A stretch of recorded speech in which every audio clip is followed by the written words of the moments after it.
encountered an error sharing a broadcast on Twitter. See, the problem is... People join though. Yeah, but I wonder... Hi guys! We hope you can see us. We think you can. We think you can. Twitter's been kind of janky. Yeah, so we don't really know. It pretty much sums up this day, I think. Wouldn't you agree, Ben? Yes, this day was janky and full of upsets, and especially upsetting is where we are, I'll be honest. Yeah. Where are we, Ben? Show people around. I'm going to give you a tour. I'm going to double click this, right? Yeah, double click. There's a trash can. Yeah, give us a tour, Courtney. Walk us through. Is a trash can? Yep, it's pretty cool. Trash can. Yeah. We're at the tram station, right outside of the... Novak Djokovic is here. He's everywhere in Australia. Cool. He's suddenly a cover boy after all these years. We are in the free tram zone. No, we are outside of it. Read the sign, Courtney. God damn it. We are outside the free tram zone. This is the Rod Laver Arena stop, but we are not allowed to broadcast. No.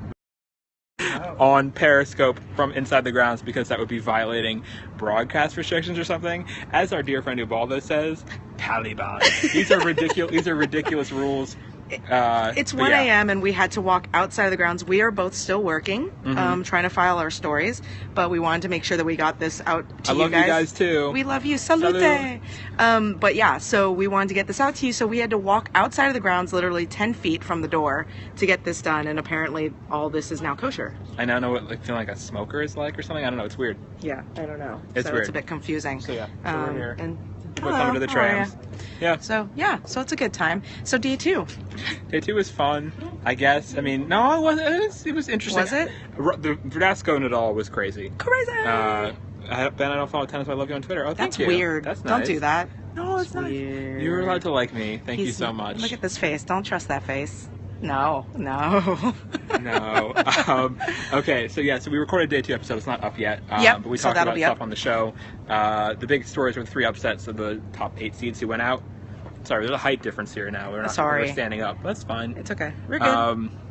So somebody asked if I'm Korean. I'm not. I am Vietnamese. Hi from Ghana.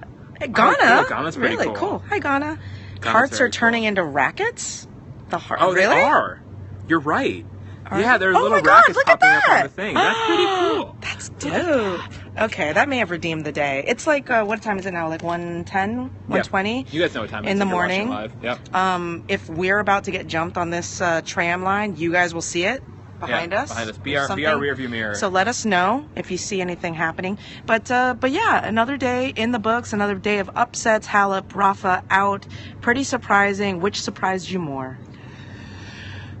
That's a good question, actually, when you put it like that. Thank you. I'm a journalist. You asked the good question. I ask. Whoa! No one needs it to be that close, bro. Yes, I ask questions. So I think the more surprising one, I guess, was probably Rafa. If I had to guess, because Halep's lost so many times to people you didn't see coming. Fair. And Rafa generally, I guess, does the same thing now that I think about it. But against Verdasco, I just didn't see this coming. And he played not awful, and he made the final at Doha. There weren't question marks about him, really, He was confident. I mean, I thought he played well, and then he got ran into the buzzsaw that was Novak Djokovic in that Doha final. But you thought, yeah, all right. And who knows what was really going on with Verdasco, and Rafa said as much. He thought, obviously, Fernando played so much better today than he has in months, possibly years, to be quite frank. But quite an offensive display from Fernando Verdasco. And I have to say, I didn't think that I was going to be, but I was like really genuinely happy for Fernando. There's some demons coming out. Yeah, for sure. And I was not confident that he was going to be able to close that out and serve it out. But he dropping a virtual bagel on Rafael Nadal in the 5th set of a major. That's bonkers. That's pretty cool. 6 straight games. That's pretty cool. And the Zhang Shuai stuff that happened in the Halep match, speaking of lovable winners, that was even cooler. I mean, for sure. That story, I'm writing about that story. You'll hear from her in the podcast. She was just so emotional, and the kind of things that she wanted to do, or that meant to her. Yeah. I guess she was had talked about retiring, all these things. So it's a very, very humanizing match as we go into in the podcast. So we think it made our cold hearts warm. And they're pretty cold. They turned into rackets and everything. Look, we hit. Oh no! Oh, no. I just bad at Periscope. No, you guys. You just wanted to show everybody the Smirnoff behind us. Yeah. But otherwise, I don't know. I mean, what do you guys want to know? Fire away. Cool questions. I love tennis. I do too. Djokovic's Periscope. I know he is. Yeah, that's Djokovic. That's Novak. He is there. He's doing Seiko. He's Periscope bombing all these ads for ANZ. Will the AO ever be a happy sign for Petco again? Hasn't been her best. Although I wasn't able to go to her press conference, I did talk to German press. They did say that she wasn't, I thought that there were going to be a river of tears. There weren't. That she was as positive as one could be after a first round surprise loss there. But played a great player in Elizaveta Kulichkova. The Russians are coming. You've heard it. I've said it here. I say it on WTA Insider. It's happening. The young Russians are dope, so definitely pay attention. Thoughts on Sock? Oh, God. Okay, so I was watching the the Jack eye match. roll. See, you guys don't hear the eye roll on the Twitter, on the podcast. The eye roll. Jack Sock's match was ridiculous, and he was playing against Taylor Harry Fritz, who's a very touted young American, so it was a match people were looking forward to. I think to see what Fritz would be like, but really it was all about how ridiculous Jack Sock was in terms of just everything. I mean, he was feeling ill or something, I guess, as he was in Auckland. So he completely tanked the third set. Can we say tank anymore? Yes, Spot tanked it for strategic reasons. Curioso, to save himself for the later sets, which I think we don't have as much of a problem with. I don't know. Yeah. It's about winning the match. You do what you have to do to win the match. It's not your goal to win every set. And he won the match, but he really didn't try to win the third set. He only won 4 points. 4 points out of 28. Terrible. And then he was acting all dramatical. He was acting like he was going to die at any second. Then he rolled his ankle in the fourth set and acted like he was going to fall off. He was rolling on the ground and screaming for a long time. And then he was absolutely fine, like not even limping even the slightest when he got up. So that was frustrating. And it definitely rattled on some level Taylor Harry Fritz, who's a newcomer to the Slams and was not happy in defeat. And good for him, voiced it, because it was behavior that would make any player complain, and I'm glad that he didn't feel bound by being a newcomer and playing a fellow American. He called out politely, but he did not call out, but he admitted he was distracted by it, and what was going on the other side of the net was distracting. So it was unfortunate the match had to go that way. It was redonk. If you watched it, you probably think similar things. True. Yeah, I didn't watch it, so I don't know.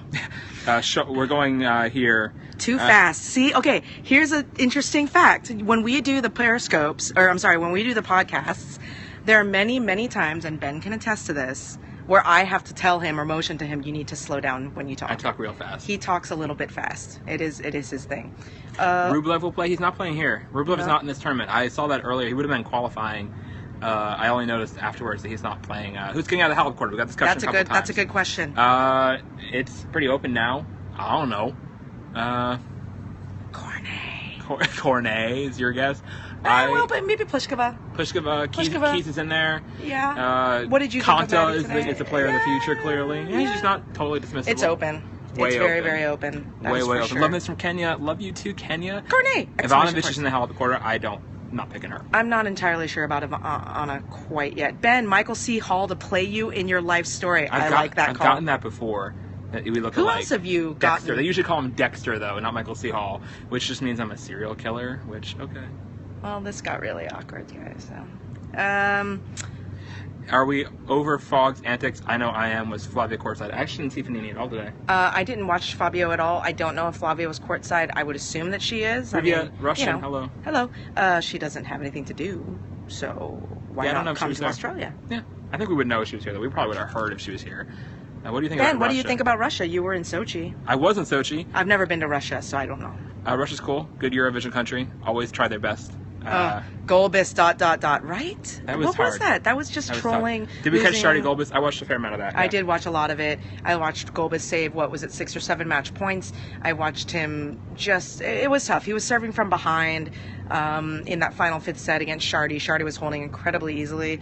Golbis was kind of coming in and out and then finally lost. But a good showing for Ernest to take a Shardy to 5 sets considering he lost to Sarkisian, I believe, in qualifying in Sydney. So did I watch the Troitsky match? Yes, I did, actually. He played Daniel Munoz de la Nava. It was the last match to finish, and he did well to win it because he was down 2 sets to 1, I guess, and Munoz de la Nava is a lot of name.